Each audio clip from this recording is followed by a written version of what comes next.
Time. Hello judges, my name is Martin, and it's a real pleasure for me brewing my coffee for you today. For me, a barista is the one who brings the story of the coffee to life, so guests can experience the taste in its fullest form. So today, I would love to take you on a journey with me and show you everything my coffee has to offer. And please feel free to take any notes during my presentation. But now, let's get into it. Welcome at the farm Finca Juana in the region of Santa Ana in El Salvador. Finca Juana is located at the northern slope of the mountain, where the coffee trees get less sun exposure at 1,729 meters. This less sun exposure will help the coffee plants to grow slow and steady, which will result in a more complex cup of coffee. That just 1 hectare big farm was run by Juana Salvadora Barrientos and her husband, organically and with a nature-based approach.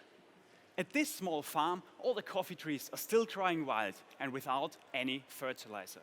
Unfortunately, Joanna passed away this year, so it's such a big honor for me brewing her last harvest here on the world stage. The coffee I'm brewing is a Kenya variety.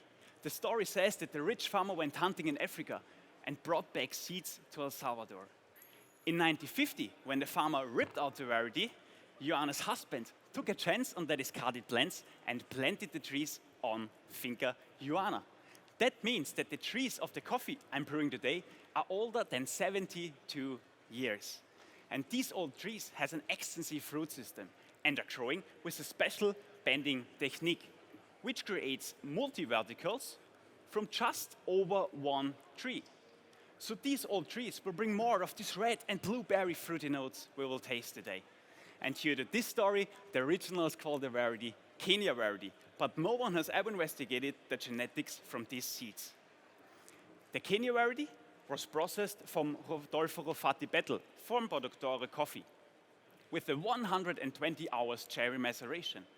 After picking, the whole cherries go straight into sealed bags. The cherries are staying in the juice, and every few hours the bag gets flipped so that the juice and the cherries get moved and mixed to get a more uniform taste profile.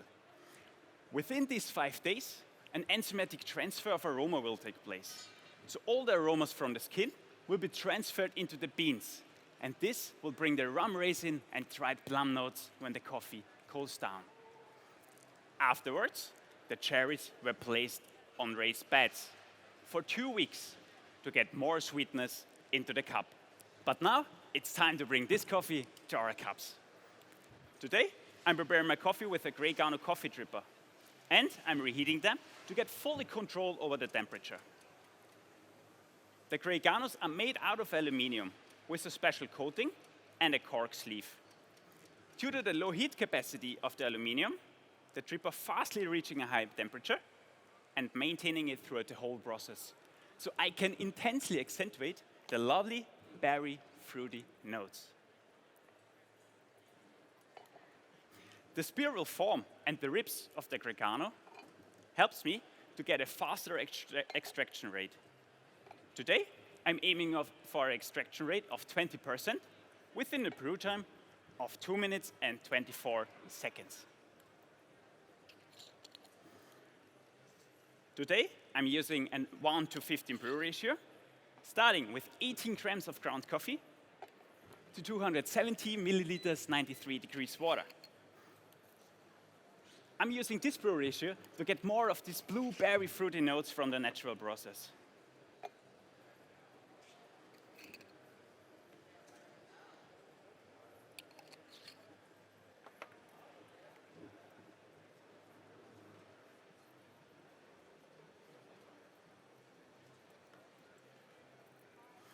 I will let my bloom sit for 40 seconds to make sure that all the ground coffee gets saturated.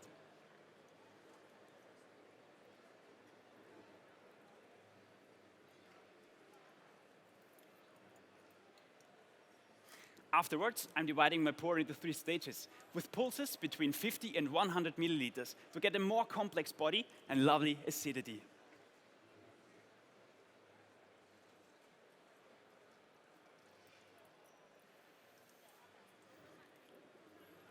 Together with Siparist, I designed a special filter paper, which gives me the possibility to have a faster brew and fully control over the flow rate. So I can dose up the coffee and grind it way finer than I usually would. So this will bring a more vibrant and juicy cup of coffee.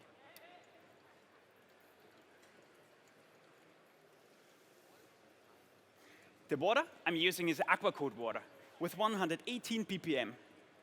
This water makes it possible for me to have a clearer and more balanced cup of coffee.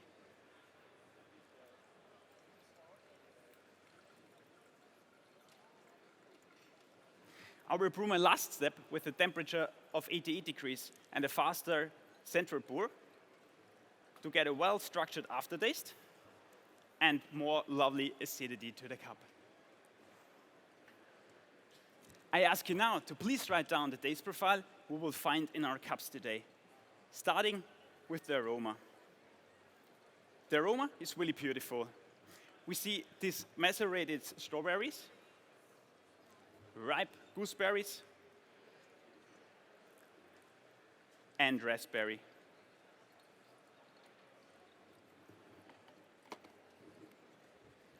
The flavors are very complex. When hot, we will see this hibiscus, red apple, and strawberry. Between hot and cold, this will turn to pink guava, lychee, and again hibiscus. And when cold, we will see this rum raisin, dried plums, and this morning I also found brown sugar. The aftertaste is long and sweet. We see these cherry notes when hot and red winey notes when cools down. The acidity is medium to high in the intensity, to the high altitude in El Salvador, and we see this clean malic acidity and lovely lactic acidity. I roasted this coffee here in Melbourne on a 100-gram roast sampling roaster for 5 minutes and 17 seconds and a development time of 37 seconds, 7 days ago. So this roast profile helps me to get a good balance between all these flavors.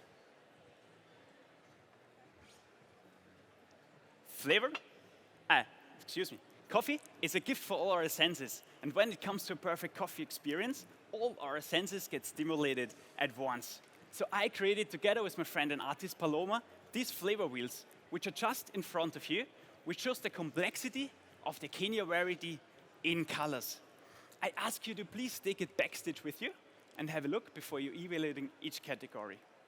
I will first serve the carafe to just access the aroma. So please swill the carafe 3 times and lift it to your nose. So, here we go. Please enjoy the aroma. Gentlemen, please enjoy the aroma. And for you as well, please enjoy the aroma. Please take your time while I prepare your cups.